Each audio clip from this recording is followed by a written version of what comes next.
पांचवा का दूसरा देखते हैं। एक व्यक्ति के पास कुछ कबूतर एवं कुछ गाय हैं। एक व्यक्ति है जिसके पास कुछ कबूतर भी है और कुछ गाय है ना, जिनकी आंख की कुल संख्या 120 है और पैरों की कुल संख्या कितनी है, 180 है।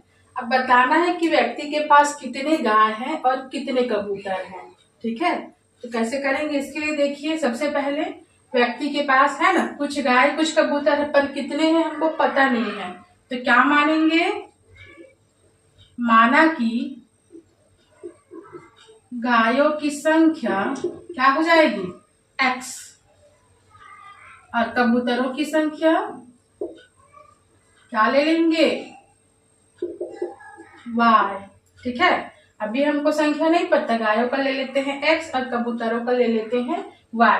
यही से समीकरण बनेगा। कैसे बनेगा देखिए, यहाँ पर बोल रहा है आंख की कुल संख्या 120 है। ठीक है, तो ये क्या हो जाएगा, शर्त पहला आंख की कुल संख्या है 120, तो क्या लिखेंगे इसको, 2x धन 2y बराबर 120। अब इसको 2x और 2y क्यों लिए हैं, क्योंकि x क्या है, गाय की संख्या है, y क्या है, कबूतरों की संख्या है, और दोनों के पास दो दो आंखें हैं, है ना, तो इसलिए 2x और 2y। अब देखिए यहाँ से इसमें भी 2 है, इसमें भी 2 है, ये भी 2 से भाग जाएगा, तो कर देते हैं, ये हो जाएगा 2 एकम 2 और ये भी हो जाएगा 2 एकम 2, केवल y को लिखेंगे, और ये हो जाएगा 2 छक्का 12। तो ये हो जाएगा समीकरण पहला। ठीक है, शर्त पहला था, हमने पूरा कर दिया।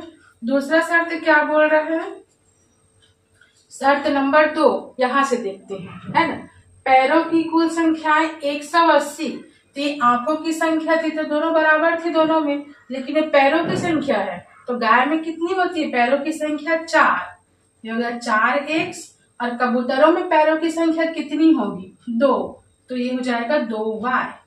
ठीक है, और बराबर कितना बोला है, 180 बोला है। अब देखिए ये भी 2 से भाग जाएगा, ये भी जाएगा, ये भी जाएगा, फिर हमको क्या मिल जाएगा, समीकरण दूसरा मिल जाएगा।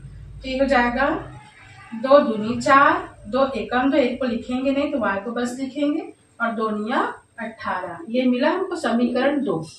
अब देखिए समीकरण 2 तो हमको मिल चुका, यहाँ पर से हम इसको किसी भी प्रकार से हल कर सकते हैं, चाहे तो विलोपन, चाहे तो प्रतिस्थापन, बजरूपण, जो भी विधि आप अपना लीजिए, है ना, आंसर आपका सेम आएगा। तो देखिए यहाँ पर से ले लेते हैं दोनों समीकरणों को, x प्लस y बराबर दिया है 60 और दूसरे समीकरण में दिया है 2x धन y बराबर 90। यहाँ से देखिए अगर विलोपन विधि हम लोग अपनाते हैं तो यहाँ से देखिए अगर घटाएंगे तो कट जाएगा, है ना, ये दोनों कट जाएगा, सेम है, तो इसीलिए हमको इन दोनों समीकरणों में किसी भी संख्या का गुणा करने का जरूरत नहीं है।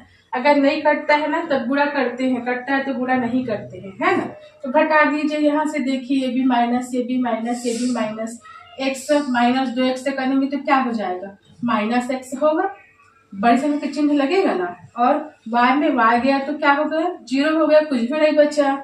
और यहाँ से देखिए 60 और 90 ये घटा देंगे तो 30 हो जाएगा, लेकिन माइनस चिन्ह लगेगा क्योंकि बड़ी संख्या का चिन्ह लगेगा ना, 90 का माइनस जो है वो, तो 1 बराबर क्या आ जाएगा, 30 आ जाएगा।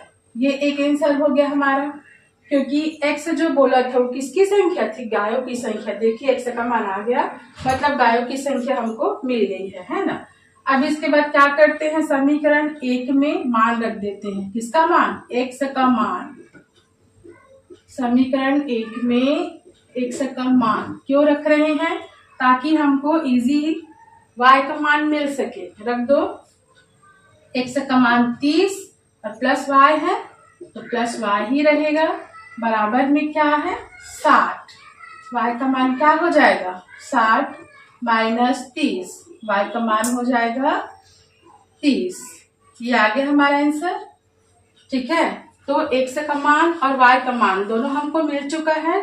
x का मान क्या था, गायों की संख्या, y का मान क्या था, कबूतरों की संख्या। ये देखिए ये दोनों आंसर हमारा आ चुका है।